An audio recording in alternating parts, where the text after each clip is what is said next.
Greetings and welcome, everyone. It's an all-you-can-geek Gamecast. I'm one of your hosts, Jim Gash, joined by Mike Sneedy, What's up? Corey Feinsod, Oh, holy. and Tony Kokonakis. Hello. Welcome, guys. Welcome, listener and viewers. We are live right now on Twitch Tuesday night starting at 8 o'clock. Please join us. We'd love to have you. Leave us comments, talk to us while we're recording. If you miss these live broadcasts, we're over on YouTube. All the stuff's over there the next day, so subscribe, get notified when we post, and leave us a comment over there. We'd appreciate it.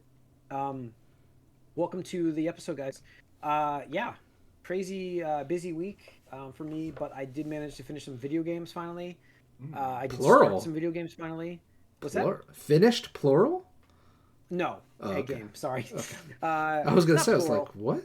I did. I I did get. play some games. I got to play some Finish games. One. Finish one, start another. I played some games. I bought some games. Games plural, but I haven't only started one. So I did because it's my stepdaughter's birthday coming up. So she is a Looney Tunes fan. So let's say it's quieter. Sorry, not a birthday yet. So I did buy Looney Tunes Wacky Races on Switch, which is Wacky Sports. Wacky Sports. Oh, I was gonna say. So yeah, wrong game.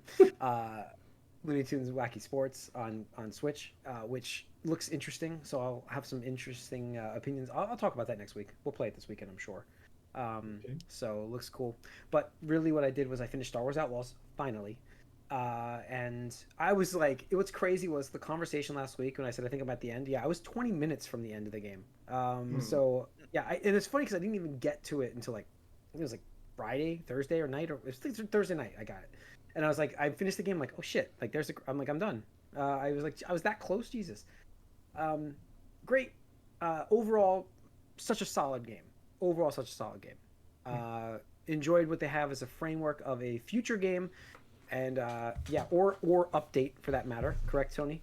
Yep. So it was funny that yeah, you posted to tie into this game that I'm talking about. They have a massive update coming. They have a new Right. They have a new creative director, which is like creative director. kind of Yes, yeah. alarming, actually. Yeah. Because like usually creative director is not something you want to see, and that'll tie into another bit of news momentarily. But like we're in the like I would say even though the game is done, it's still kind of like the coals are still warm, right? Yeah, It's still yeah. like you're still having updates. You still got to consider whatever. Plus DLC plan. Yep. Yep, It's DLC been and stuff out like that. since August. Right. Like this is the first patch really for it. There's been some tech updates. That's about it. But this is a first big update. I'm shocked it's getting this big of an update actually. So they are improving the game quite a bit. Combat, stealth, all my gripes basically. It looks like they're trying to Yeah. address in this update. Yeah. So it's gonna be funny to. I'll probably go back and try it at some point. I won't go right away, but I'll probably go back and try it at some point, Yeah. just to see what they changed. But you know what? Like I told you guys last week, though, it finally clicked for me for this character. I got into the heist team thing, and I got liking my team just for the game to end. And it's like that's awesome because that makes me want a sequel quite badly. But it's also kind of like who knows if we're gonna get a sequel or if we're gonna you never know in this world. But what they gave us, it was a fun Star Wars game, and it's definitely worthy of those that want to try. What else, Mike? I was actually talking to him essentially, and then my next comment here: those that want to try like an open world game that aren't necessarily into Star Wars, you can really go into this and not worry about like really being in Star Wars. Like you can enjoy this game the way it is. But I thought it was awesome for the fans too because of how in depth they went with their maps, how in depth they went with some side characters, and then of course they had to shoehorn in standard people that I didn't like actually, because this character happens to appear in every fucking Star Wars game that gets made, and I'm just like, didn't need it right there at all. But I thought that was a bad decision creatively. I get they want the draw, but it was a bad decision. So, but other than that, the story was great. That didn't work. What they shoehorned in did not work. Was the ending a lot better than the rest of the game story Yes, wise? I heard that. ending was far better. Like the last, I wouldn't even go third. I would say almost like just over a quarter of the game. The last that portion of the game was very very good. Like we're going in the 9 zone instead of where I'm at with a game like a 7. You know what I'm saying? Like that last bit was. I'm not giving a game a 9. I'm just saying the last bit was very good. They finally gave us the story. We got some actual emotions. We got some good team stuff building. Like you got attached to your team. Like it all just clicked. And you got a good like motivation from villains, and you got the normal Star Wars like smuggler thing. It was such a great blend, but it just took so long to get to that point. That's all.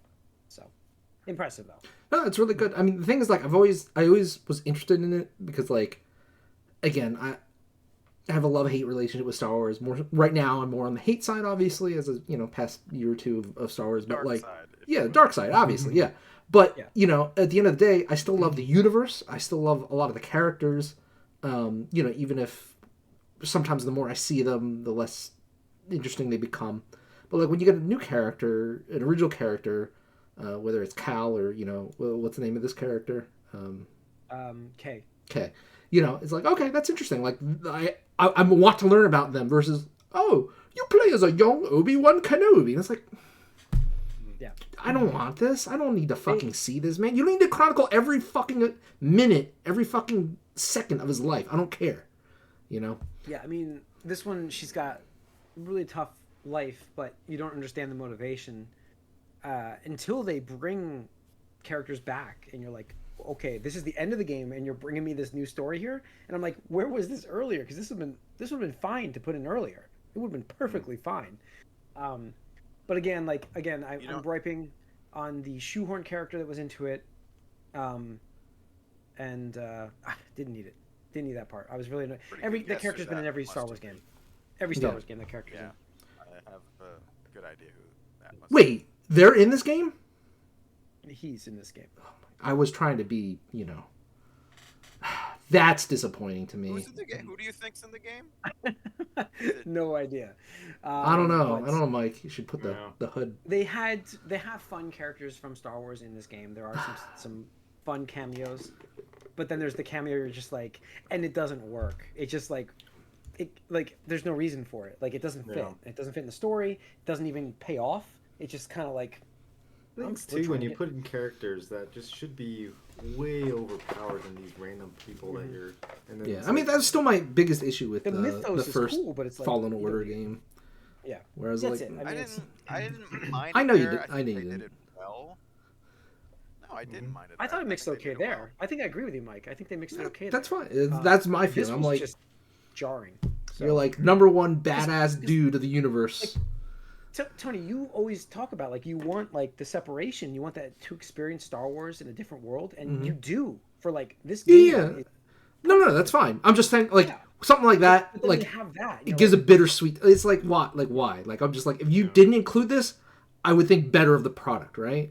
Like and I've been consistent with that. Same thing with Mandalorian season 2 or whatever. I'm just like no, like I didn't need this. If you didn't include this, I would think so much more highly of this season or whatever. And I know it's subjective, it's individual, but that's I'm speaking from the eye and stuff like that. But anyway, what I wanted to get to is like with the tying in the news, like even though I wanted to play this game, like I'm just waiting. I'm waiting because especially after Cyberpunk, like I refuse to play a game that I know the longer I wait, the better it will get. And I'm still waiting on Jedi Survivor to be There are studios now that are notorious for that now. And that's it.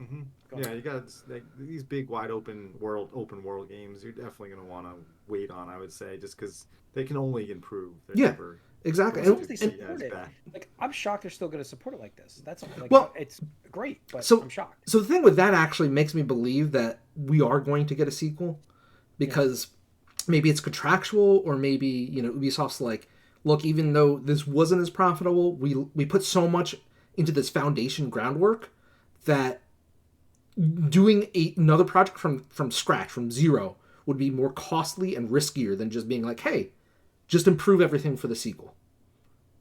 Yeah. Which is what we see in the movie industry especially, right? It's like, how many original movies come out these days rather than like, like I love John Wick, for example, right? Love John Wick. But how many sequels do we have now where it's like, okay, you guys couldn't do another movie? Like, I get it, right? Like, once you have an IP, it's safer to just do a sequel, stuff like that. Yeah. I do think the twos are always, peak. the butter zone. Like those are always the best. Yep. Especially in games. Yeah. The second one is almost always the best. But when you get to 3 or 4, you start to be like, Okay. You're running out of Enough. ideas. Yeah. So I got Dragon Age the Veilguard finally as well. I've only played an hour of that. So to give you a quick So you got through impression, character creator. no, played no. That's on top of the Okay. character. Okay. Just So I played an hour because I checked the time. It was 1 hour and 4 minutes I played. But that's not including character creator. So and I've already changed although it does count me changing my appearance after that. So changing your appearance is very easy in the game. Combat has been so far basic, but there's some special abilities. There's timing for not combos, but there's like combos with shields and slashing and armor piercing and stuff like that attacks. It's kind of fun with that. I have gripes with the controls. They're loose is the best way to describe it. You know when you run with the character and they don't just stop, they do that little run pass Yeah. when you want them to. Yeah, I just can't. I hate that, and it does that in this game. So like I almost ran off a cliff, and I'm like I didn't want to do that, and yeah. So I'm kind of battling the controls a little bit right now. Not awesome, but the game so far is fun. It's just, and I'm looking forward to the companions because even right now I'm an hour in. I've already attached myself to one companion. Like I think the companion, the guy is awesome. Like you immediate great impression. who? That's a good thing. Varric, his name is. Okay. He's yeah. from Inquisition, at least. Yeah. Okay, I didn't know that, but he's awesome character. The only thing that I Legacy find weird, character. the only thing I find weird is like the artwork. It reminds me of World of Warcraft. The art style. That's what we were talking about. Right, Yeah. and it's not the art style. Yeah, I find just very jarring when you look at all the Dragon Age games prior to this and then this. Yeah. Because like it does feel kind of like wowish, like you were talking about, Jim. Where I'm just like, and especially the humanoid characters at least. Because again, I've watched a decent amount of this over the streams this past weekend. Where I'm just like, the characters almost seem like squished a little bit, whereas like everybody seems shorter than they should be, and I'm like, why? Like what is going on here? I guess it's just so weird to me because like and maybe it's changed because again I never finished Inquisition and I'm not interested in playing Veilguard, but like to me at least Dragon Age Origins, which is the only one that I like live by die by, I thought it was like grim dark fantasy, right? Where it's like, oh shit, like things are bad, like even mages are kind of hutted, blah blah blah, whatever. So to have that kind of art style with that grim dark is kind of like, to me, it clashes a bit. Yeah, it does. This doesn't a little seem bit. grim dark at all. So it's not, and it is. But it's the not. tone is so weird. I watched this streamer, Stormfall, and she plays all the new hit games and stuff like that, and she's fighting a boss, and all the characters are just quipping, and I'm just like, yeah. But there's like some very dark things happening, and it's like it kind of wants to be Baldur's Gate 3, but it wants to be its own thing, and it wants to be WoW, and it's kind of like hopefully it works. I'm gonna give it a shot, and I hope it's good because I've heard mixed things, but I'm like, it kind of caught my eye.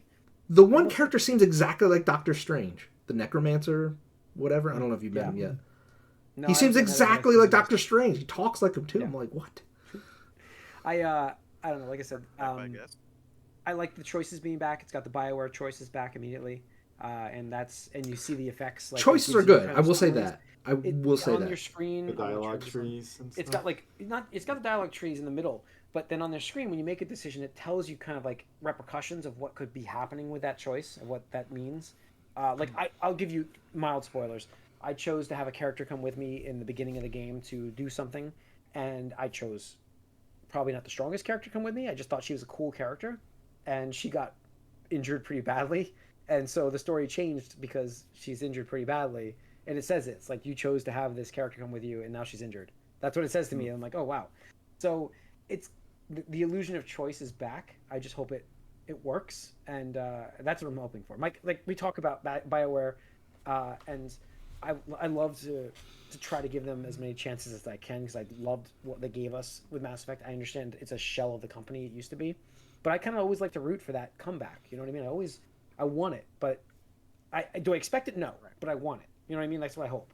So yeah, I mean the reviews seem solid. I think it's dipped down to like 82ish on Metacritic, which again isn't everything. But it's controls alone. This game can't be in the 9s. Yeah, it can't be. Yeah. Well, it's better than it's funny. I the never last heard two. a complaint about that from the reviews I've seen. It's interesting. It's better than the last two games, which are Andromeda and Anthem. Just going by Anthem, Metacritic, like right. significantly I better and stuff forgot like about that. Anthem. Yeah, Oh well, my I mean, God. everybody did, right? So again, well, even though like the game is definitely not for me from what I've seen, especially not at like a $70 price point. No. But I'm happy that Bioware still exists, even though again I don't care for them, because at the end of the day, I'd rather have a company that is making games that some people want, even though it's not me, rather than EA just being like, hey, Bioware, you guys are just a fucking Battlefield farming studio now. Like, all you do is create assets for Battlefield. Like, they fucking did a that's what motive. they're trying to stave off right now that. So Yeah. let's see what they can do. So, Yeah, all right, hopefully that's it for me. Then. succeeds. Yeah, that's it for me. Tony? Let's see. Past weekend, I didn't play. Well, I did play the game tied in, but I watched the League of Legends Worlds Finals, which was absolutely incredible.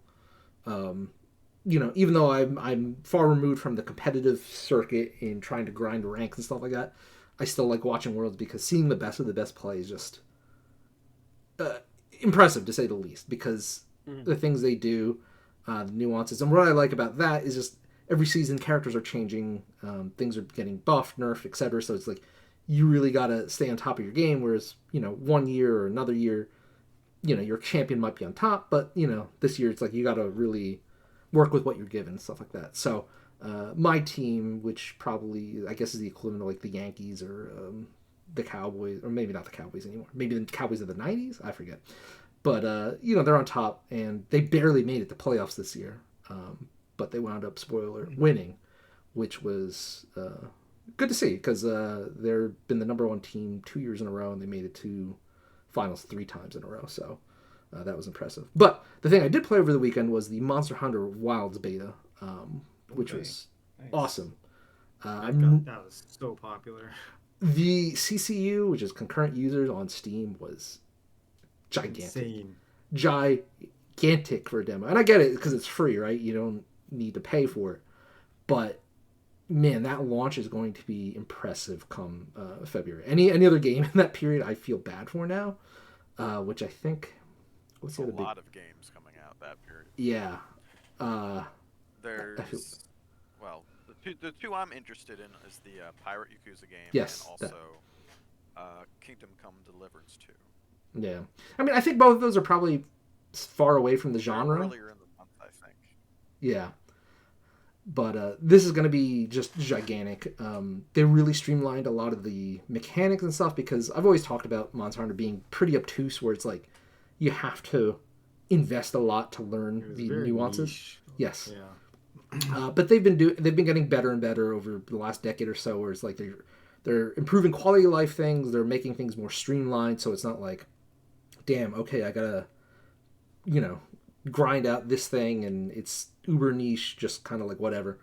And it's going to be crossplay, so I think it's going to be just absolutely huge come February. So I'll probably day one it. Cool. Nice. And multiplayer, was that in the beta? Yep. Did you try it? Yep. It's fun. Cool. It's so fun. I mean, now that we have a couple Elden people, I mean, maybe I'll see you on there, because every monster is like a Elden Ring boss fight, where it's like, huh. I tell you what, like, the desire, maybe during the Christmas break, depending on what's out and what I'm playing, to play Bloodborne is quite high. Like, the thing for me is, like, if I've heard of a remake for that game, I would, like, totally be in on it. But it's... Yeah, I don't know if it's going to happen. No, I know. And, like, you can sign up for, like, a PS Plus. Like, yeah. I mean, it's available on the PS Plus. Yeah, kind of. Yeah, and I could just do it there. I'm like, I was looking at it before I started, Dragon Age. I was like, yeah. Like, honestly, I was thinking about it. So I'm like, maybe I'll just wait for Black Friday sales before I get Dragon Age. But I'm like, I don't think that's going on sale right now, because they really want to make good sales for this game. Yeah. So I'm like, I'm going to pick it up right now. But I might see some Bloodborne action during the Christmas break. I think it might happen. It's interesting, because one of my online friends is actually doing a Bloodborne run. She's never played before. She's an Elden Lord. And kind of the same thing I'm saying to you. I was like, oh, you think you're an Elden Lord? You might be hot shit there, but Yharnam is a different play.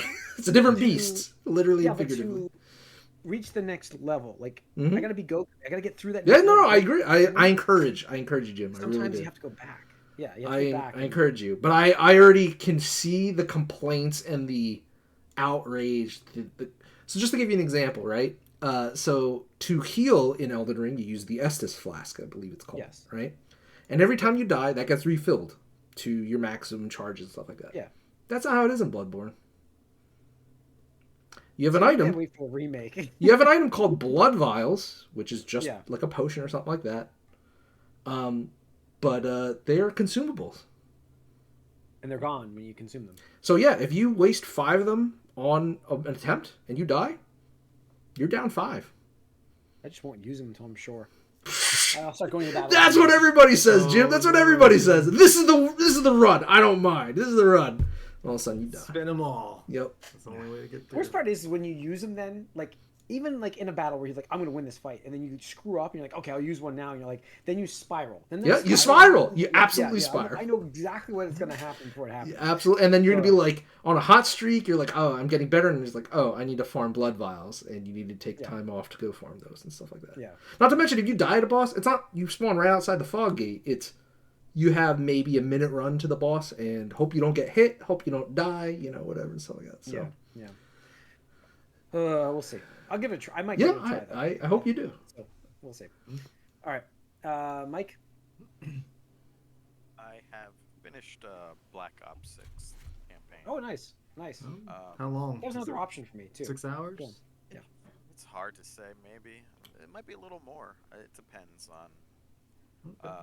again, that MGS5 section, there's a lot of optional stuff, which I think I did it all. That took some time. There's also a section that becomes like Bioshock Control all of a sudden. Like, there's a horror section, basically, which was a little surprising. I liked it. I think it overstayed its welcome a little bit for me. Really? But, yeah, because you're just in there for a bit, and you have like a whole Weeping Angel mannequin section, which is weird. So there's a lot going on there. But overall, I'm pretty impressed with the campaign. It's more sort of spy-y. It reminded me of, the good old days where there were spy games all the time, like all the James Bonds and 13 and all that stuff. And so did that. I've been playing the multiplayer a bit as well. It's all right. I'm not as terrible as I thought I'd be, so that's good. And then after that, I've actually on the PlayStation PS Plus thing has the 2K24 wrestling game. So gave that a look. Downloaded a bunch of community creations to get a bunch of ridiculous characters in that. That's about most of what I do in wrestling games now. So wait, Mike, just so I understand correctly. So you subscribe to Game Pass and PlayStation Essential or whatever it is? Yes. Well, you need that, right, for online play on If I wanted to PlayStation? play it online, yeah, I probably should have turned it off when I haven't played PlayStation online for a long time, but whatever. Right, but PlayStation Plus, the bare one only gets you online play and like whatever select free titles every year. The games with gold, there's like the there's a higher tier that gets you access and to then a PS catalog Plus of games. Did you get free games though, like every month? There's In two, both? and that was one of them. Oh, okay, all right. So Okay. that's why I'm like, all right. So yeah, I'm not gonna do a higher tier one. I don't care. I was right. That's why I was at, if it was like a higher tier one or not, because I was like, No, it's the lowest one. you're paying like $40 a month. It seems a little high. So the 2K24, yeah, it's okay. I did the showcase mode, which is all the WrestleMania matchups, and they want you to do stuff step by step to do, get objectives, unlock stuff. It's fine. I just these newer wrestling games still feel so restrictive compared to some of the older ones. But I do appreciate being able to download other people's creations so easily, and you basically get like Ninja Turtles, like the Avengers, Batman, like they're all, I can just download someone else and then tweak them, the stuff I disagree with their creations, which is always fun, but it's alright. I'm biding my time for December releases now, so we'll see. All right, Corey? Well, the only thing new that I played recently is the Windblown game, which was by Dead Cells creators. Oh, So cool. they came out with a new game. It's in early access. It's a roguelite, same idea, but it's multiplayer and very fast paced. Like it's all about like dashing and maneuverability. I think very cartoony looking. But I was gonna play a game with a couple buddies, and I was just talking about. It's like, oh yeah, Dead Space has got a new game. Dead Cells. Gosh, why do I say Dead Space? Bro. Like I think Tony, you were saying they're talking about it before. Yeah. I got Dead Space on the mind. Dead Cells. The Dead Cells creators. They made this game. This is their new one. And there's like, oh yeah, let's play. It's like $20. So quick roguelite style, fast paced, pretty fun. The only thing was that it goes up to 3 players, and when you download it initially, you can't play multiplayer. It's like you have to go through unlock it. Yeah. But it's like almost random, like to unlock it. That's how roguelikes are. Yeah. You have to find a guy, and it's like you might not find him on this run. So it's like we spent 20 minutes trying to find them before, and every one of you has to have it as well. So it's not like, oh, one person unlocks them, we can play multiplayer. You gotta all find them, but it's pretty fun. Interesting. Okay. Again, cool. It's very much controller. Like they recommend you use a controller, not mouse and keyboard with it. Actually. All right. Cool. All right. Let's get into some news. Talk about the Star Wars Outlaw thing. Dragon Age. Circling back with did we talk about the no downloadable DLC for that? No, we did not. And they're moving on to another game already? No, we did not. No. So I don't think we did. So I talked about Dragon Age Veilguard. It's been reported though there will be no DLC for this game, just so we all know. Bioware has now fully moved on to Mass Effect 5. So that's they announced it 2 years ago. I feel like. Yeah. It's been more than 2 years. Like every N7 day, they're like, "Oh, here's a render." It's like, "Cool, you're showing me a render." Like, yeah, okay. When was the Liara clip where she picks up like? That was a long time ago. It was a Liara clip. It was an environment render, and then I think it was the character design, like the main character design, which is on the thumbnail of the Twitter thing or whatever. So it's been a couple of years and whatever. It's been in pre-production, which obviously is like, hey, it's not guaranteed, but 2020. Oh my god, 4 years. Yeah, 4 years exactly. So it's whatever. It makes sense though, and we've talked about this in recent podcasts, especially with the Spider-Man 2 Insomniac thing. Like DLC for the most part just does not make sense. You're selling to a fraction of the player base because some people just do not come back for it. And you need the same amount of people with the same amount, well, maybe not the same expertise levels. You relegate more inexperienced or less veteran designers, developers to it. But for the most part, it's still, you need a certain amount of people to throw at it and stuff like that. And it's like, why have them do something that is going to cost money and you're going to sell to less players? Like, just move on to the new thing. Just move on. It's a shame though. I like good DLC for single player stuff. It's 100%. We have profitability. I know, but I mean, sometimes it does work. You have Phantom Liberty and what was the name of the Elden Ring one? Yeah, I mean, that one's like Shadow of the Literature. Yeah, I mean the thing is like it works, but it's not. I would say it doesn't apply to every studio. So like for Cyberpunk with CD Projekt Red, they need that game to sell until the next game is out, right?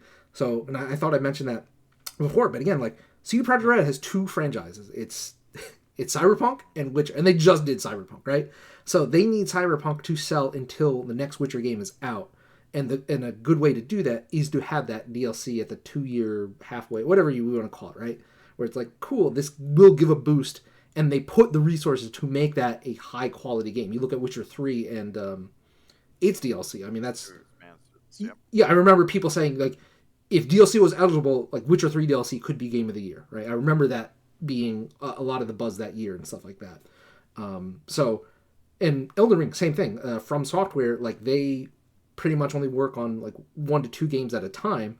So, they want to explore a lot of the ideas for the next game with DLC. We're like, okay, we want to test the limits. And especially with the DLC, they're like, how far can we push players, right? I complained about the last boss because... And since I don't think I mentioned it, they have nerfed that last boss because so many people were just being brickballed by it and stuff like that. So again, Front Software can do away with it. With a company like EA or like Insomniac and stuff like that, where you're talking about hundreds and hundreds of developers on these studios, again, it's like Sony doesn't want them to, EA doesn't want them to be like, hey, we're going to hold back 100 to 200 developers to work on DLC that, again, is going to sell at best 20% of whatever the game sold. So especially if they're not confident on how, Dragon Veil is going to sell, right? Yeah. If the threshold is 5 million and you're only selling to 20%, you're capping your DLC at 1 million. Like, that becomes a risky proposition then. Right. So Needed to be working on it already. Right, exactly. Especially with games taking 5+ years. Like, we'll be lucky if we see Mass Effect in 2028, right? Like, Yeah, I just you're hope there right. was. I just hope there was no original writing, sort of leaning that way. Like I feel like there was for Spider-Man 2, and we know there was for Yeah. Mass Effect Andromeda. yeah, absolutely. And I think that's part of the reason too. Is like, I think all developers do that, where like they kind of leave some plot threads hanging, right? Just like movies, where it's like, hey, well, just in case, right? But it does suck when you just don't get it, and it's like, cool, like, whatever. But even with Dragon Veil, like I'm hearing a lot of people are like, oh, well, I really had hoped this thing from Inquisition carried over, but it's not, and stuff like that. So Does that take place like right after Inquisition? at some point, Apparently, I don't know. the Inquisitor is in the game. You can recreate. I know that, so I'm guessing yes. Also, Varric, like I said, was heavily in Inquisition. So I think Solus was too, and he's pretty big. Solus was a companion. Yeah. In that game, and now he's the antagonist, which is what makes it interesting. I don't remember exactly why or what, because I wasn't super engaged with the main plot of that game. But yeah, I mean, as far as DLC goes, man, elf stuff. Where you guys are a great example. I mean, only one of the three of you played the DLC for Elden Ring, so Yep. Only 33%. Yep. It's true. It's perfect. Yeah, perfect example. So, all right. Let's see. What else we got going on? So a couple lead changes in games. The Ratchet and Clank leads are now overseeing the Wolverine game, and It wasn't. I thought it was creative director. I'm creative directing. I'm reading it wrong. I'm sorry. And they were coming from not Ratchet and Clank. Creative directing roles, yes, that's what's So Ratchet and Clank, they came from Ratchet and Clank Rift Apart. They came from there. That's right. Yes. Yes. Okay. Yeah. So, but that's but, because Wolverine lost its. They lost their director to the Perfect Dark game. Perfect Dark. Yes. So I'm just Sorry, This is the not leads. Creative director. I said leads. My fault. But the creative director changes is what's happening there. So I have high hopes. Well, high hopes. Keyword hopes for both Wolverine and Perfect Dark, and this does not inspire confidence in me that the creative directors just switched for both those games. Yeah, it's interesting. Like the one from Wolverine, it's like, yeah, there's some really cool stuff I want to do with Perfect Dark. I'm just gonna leave Wolverine behind and just jump over here and start working on Perfect Dark halfway through, and then they go, okay, well now we gotta pull people in to get, this continuing to go. So yeah, it definitely makes me feel cautious about where the direction of these games are going. Yeah, I get it. Absolutely. And also, I mean, Perfect Dark is a game that we haven't heard much about, and to hear a creative director... that weird sort of demo that no one really believes is I mean, real. like, you're working on Wolverine. Like, that's almost a guarantee it's going to be a hit. Maybe not necessarily critically or financially, but it's going to probably be a hit for people, and just coming off of Spider-Man. Like, people, it's going to sell, right? Yeah, and so... I mean, ever since that hack, thinking there. Insomniac is clearly, pivoting a bit since their hack. They threw them off, I think, considerably. So they're definitely doing things a little differently now, I think, going forward than what we thought was planned. But, well, I think the DLC was one thing. I could see some merit in that. If a creative director is leaving in the middle of development, that's a bad sign.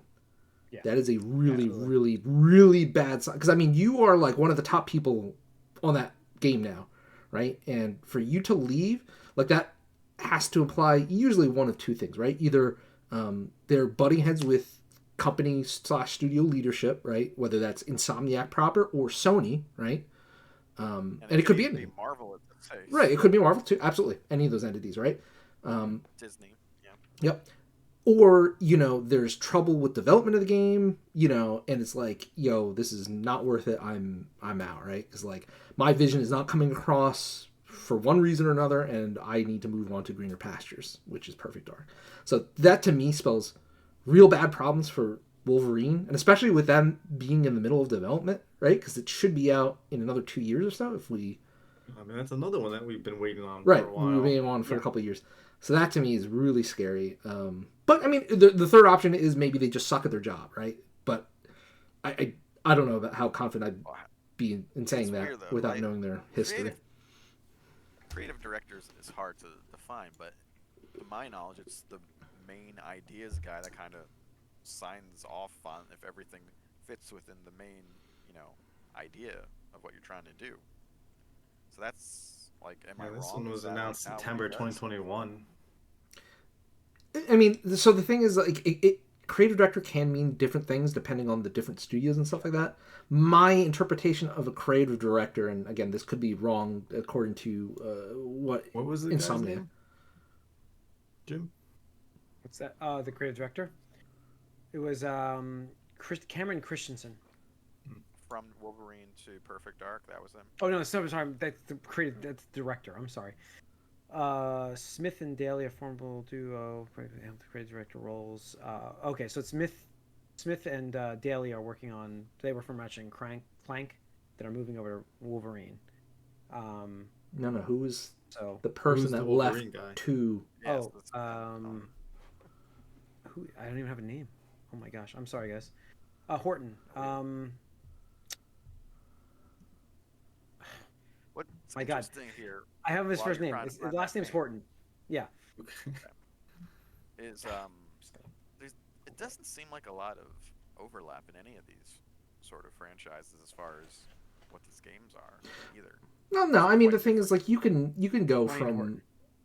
Ryan Horton.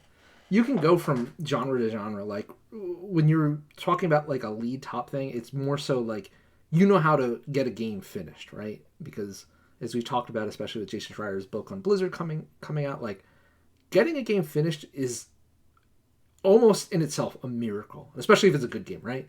Because it's like, so much shit can go wrong at any point in time, at any point in development and stuff like that. So, and like we're seeing with all the layoffs and stuff like that, veteran developers just are leaving, right? We're losing top tier talent.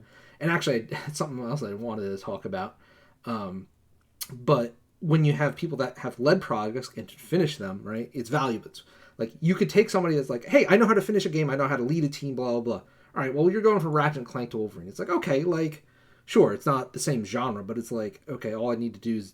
It's easier to familiarize yourself and adapt to Wolverine, right, than be like, hey, I know everything about, like, Wolverine and how to make Marvel game, like a Marvel character, but I don't know how to finish or ship a game. That is way harder to teach, and it's riskier to just promote somebody that has... like Rod Ferguson move around all the time. Yeah, He's like, absolutely. we gotta bring this guy in and finish this, get this thing out the door. Yep, 100%. 100%. So creative director to me is like somebody that like is just in charge of every decision, right? At the thing is like, hey, it needs to go through me at some point, right? Where it's like, I need to approve that, whether it's by extension or directly, where it's like, hey, I'm putting the art director in charge. Like, if he approves or she approves the art, that's fine. I trust them with their decision. Or it could be like absolutely every piece of art, every model, every render needs to go through me, and I approve that and stuff like that. So, and I could be wrong. Again, we don't know how Insomniac works there, but I at the very least, I still don't see that as a good sign for the Wolverine. I don't really think this is good for Perfect Dark either, because again, they should be in the middle, potentially last half of the development for Perfect Dark, right? At least middle, but yeah. So I mean, I would expect Wolverine to be further along than Perfect Dark at this point. It is, but they're both. We see more footage from Perfect Dark. Changing creative directors. Seen more footage, quote air quotes for people who aren't watching the video. Yeah. Seen. Yes, well, that's what I'm saying. Air quotes. We have seen more footage of the Perfect Dark game, again, air quotes, than we have of Wolverine. So, and I think that studio's been, what is it, the Initiative? Is that what they're called? I mean, Initiative has been working on this for what, 5 years at least, right? Yeah. I remember talking about this years and years ago. Yeah, they have, but there was like at least a restart somewhere in there. Was there? Yeah. Yeah, I remember that. I don't. And they have outside help coming from someone. The as Initiative well. did the Perfect Dark reboot. Or I guess this is their reboot. This is that game. Never mind. Yeah. It's That's what they're working on. So 2018. No, is it? yeah. It's a while So, ago. all right. What else we got here? We've got Nintendo news. Oh, or no news. So it looks. No, we have highly Nintendo likely news, to just happen not the news in people are November. wanting. There's another 20. That was 2020 as well for Perfect It- Dark. It was announced. Highly likely that obviously we're in November already. That there will be no Switch 2 announcement this year, before the end of 2024. Calendar year. Still on Calendar track year. to announce it before their fiscal year end. Yes. So what do you think? It's gonna be announced and out in the same? No. No, I think it'll be announced and then out. They're gonna do a summer launch, really? No, They'll wait till fall. No, I don't think guess they they might can. now. But they might. I don't know. It seems really weird if they can support all the way till next fall. Yeah.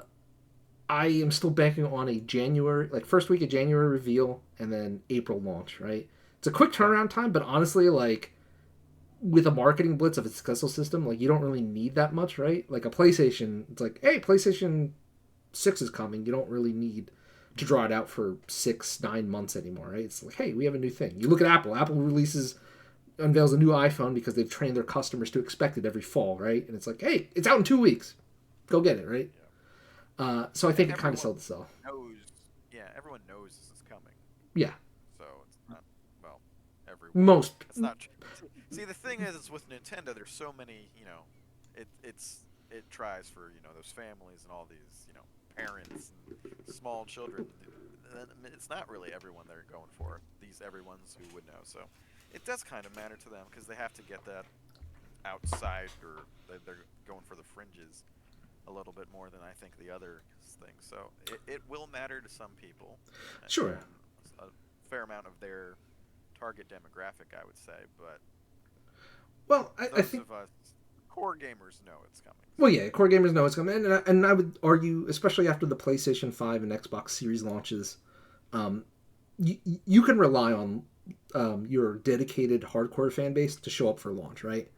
Yeah, like we always talk about, like, hey, week 1 or month 1 sales are always great, right? They break their records or whatever. Like, oh, this is the best, fastest selling, whatever, right? And it's like, okay, sure, your marketing team found the demographic they want to talk about, the numbers, the metric that counts, right? For marketing, I get it. Exactly. And like the thing is, we joke about it all the time, right? Like, piece of shit could be terrible at launch, but whatever. That your dedicated 1 million. Well, I'll just throw that number. 1 million hardcore players are going to show up month 1. It's month 2, month 3, month 4 out, where it's like, okay, are you getting people that are less enfranchised to buy your system? And like with the pandemic, we saw like PlayStation selling out, Xbox selling out, right? It's like, okay, cool. And then as time goes on, like that's when the momentum starts shifting from the dedicated hardcore fan base to like, oh, a new Xbox is out, a new PlayStation. Okay, yeah, I do want that kind of thing, stuff like that. But back to the Nintendo news. I guess they really just didn't want to reveal it before the end of the calendar year. Maybe one last hurrah for the Switch 1, and they didn't want to disrupt that. Sales are declining on the Switch. No, absolutely. They lowered their forecast. Yeah, they lowered their guidance by 1 million units, which it's fine, right? But I mean, that's what forecasts are, and I'd say like this year releases like have been nothing remarkable. Like you had a new Zelda, but it's a 2D, right? You've had a new Mario Party, which is the 3rd iteration on the system. You've had 2 Mario RPG things, which is like I love, but like it's not Mario Kart, it's not Smash Brothers, it's not like a Wii Sports kind of thing. So they couldn't have expected like that many sales. So yeah, they'll forecast it down, but I mean we're approaching the 8th anniversary of the system, and it's still outselling most of the others. Like No, it's it still sounds great. yeah. So it is what it is, but yeah, we'll see it. I'm assuming December or January. I cannot see them pushing it past January. I agree. And the thing is weird though is because they've had random announcements. So they had the Xenoblade Chronicles X like we talked about last week. I know. We've had the Nintendo Alarmo announcement, and we have one more which talked about Nintendo Music, right? Where all these things could easily just fit into a Nintendo Direct, but they're just dropping on Twitter. It's just like, oh, there's a new thing, and it's on Twitter and YouTube. It's like, what? Like, you could say this for a Direct, and they're like, nah, we don't need to. It's like, but why, right? Why? Yeah. So let's talk about Nintendo Music now, because that was announced and released. So it's out. I tried it out. It's cool. It's video game music from all the Nintendo games that you can think of, really. And it's Nintendo Spotify. Playlists. It's like a what's that? Nintendo Spotify. Yeah, Nintendo Spotify. Yeah, Apple Music, whatever you want to call it. It's recommends things from staff, select music. It's great. So I listened to it today. It was good. I put it on my desk to work, and it was fun. So yeah. Okay. So to go into the details about it, so yes, it's an app for your iPhone or Android device, right? Yep. And it comes included as part of your Nintendo Switch Online subscription. So it's not a service. Didn't realize it was okay. Yes, it's not a service you can subscribe to directly like Spotify or anything like that. But I mean, Nintendo Switch Online is at the base tier, $20 a year. So it's pretty cheap. You're looking at not even $2 a month.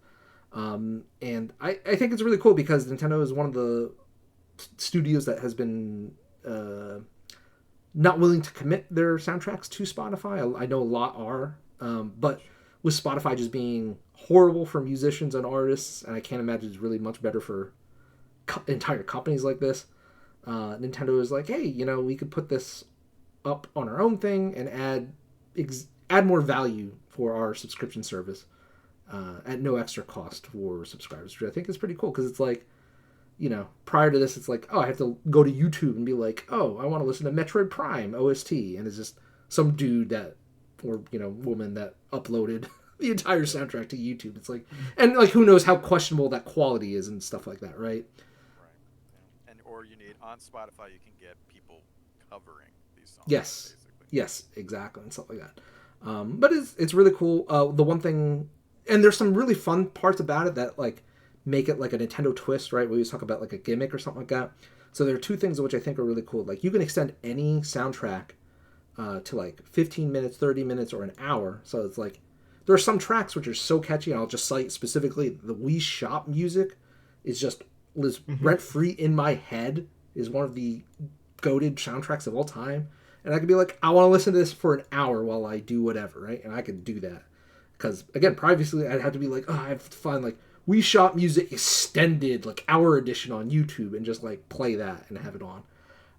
But the second thing, which I think is really cool, is that each track has actually a thumbnail image of when that track plays, whether it's a level or a cutscene or, something else. It's like, oh, yeah, like, this is where Link pulls out the Master Sword and is, the theme music for that and stuff like that, which I'm like, that is really cool. And like, I would not have like expected anyone to do that, or like, that's a feature I think is cool, right? And like in my head now, I'm like, damn, if they extended this to other things, like if they got like Capcom or Square Enix to be like, yeah, well, let's throw on like, Final Fantasy, which they would never, Square Enix would never do, but like, just for example, or Sonic, right? Or Sega's like, yeah, we'll throw Sonic music up on there. Like, that's really cool value, and that's, it's neat to have. Absolutely. So, cool. And lastly in the news, Hogwarts Legacy sequel is now in development. So the game is coordinating storylines with the upcoming Harry Potter HBO series. That's weird to me. Yeah, me too. Weird. But, I mean, maybe... Really? You guys think it's weird? I think I expected it. I mean, you want the tie-in. Yeah. Back to yeah. Well, it's all hashtag it's all connected, fellas. I mean, it's like Hogwarts Legacy, so it's like not supposed to be part of the Hogwarts like that like books. Well, when does Legacy does it place in relative to the movie or the books? Like a few hundred years before. Okay. I think, or maybe just 100. I don't know. There is it's early enough that there's nobody really, right? Yeah, nobody, unless there's someone who doesn't age for some reason. I don't know enough about Harry Potter lore, but the places are there. Right, and location is. But what I would say is, like, did the first game end on a note where it's like, hey, we could explore this with Finish it. the sequel, like with a sequel with the same characters and stuff, or is it like, hey, this is all finished and we finished all the plot threads and stuff like that? I didn't finish it. Did you finish it, Jim? I didn't finish it. No. Oh boy. See, we both were playing this with someone else. Yeah. And, And they lost interest. because of that. Yeah. So So the game wasn't that good then. it was better than I thought. You It was- were even That's about what I it, said. Yeah, I love the world. But the they built. game wasn't good enough to finish on your own. I changed consoles though too. I haven't started a I new just- I version. don't- Don't forget. I mean, I don't. So, Do I get in trouble if I do that? I don't know. I don't know, But- it seems So it's like- up in the air. I just say I feel it's weird to me because like I thought they were trying to be more like not tying themselves down to something that's already existing to give them the Yeah. freedom to have their own thing, you know. I thought Uh, so too. But But like I get it though. Oh. I mean, you want to have that tie-in. You want to be able to, you know. Yeah. So Corey, what I would say I to will that, say, I would agree really quick. Sorry, Mike.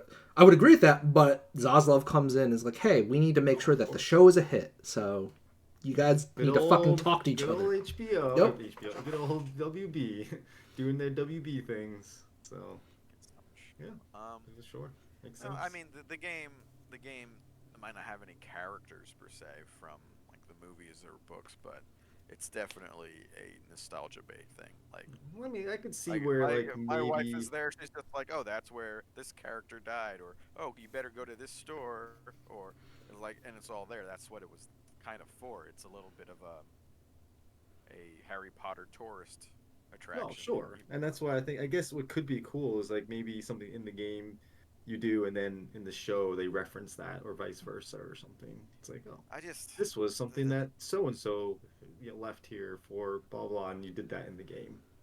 We tried to get out of these direct tie-ins though back when development time was so much shorter because it was so hard to pull off. Like do something quick enough to make it relevant and make it good. And now I don't see how you can bring something like that back in today's development cycles. Well, who knows when this Harry Potter show come out, so Will they sit on it while the game gets worked on? no. I mean, they haven't even casted it, so I guess, but yeah, it's still early. You know, I mean, it's definitely worrying. So is the game, but so is the sequel. Yeah. So It's worrying, Yeah. but I don't give a shit about this, so it doesn't affect me. absolutely. Yeah. All right. That's gonna wrap it up for this, folks. This is the end of the episode. So we've gone through every news article we can. Thanks for tuning in. We'll see you guys next week. Once again, we're live on Twitch Tuesday nights at 8:00. Please join us for these broadcasts. If you can't catch the live episodes, all the stuff's over on YouTube. So be sure to subscribe to get notified when we go live. We'll see you next week. We are out.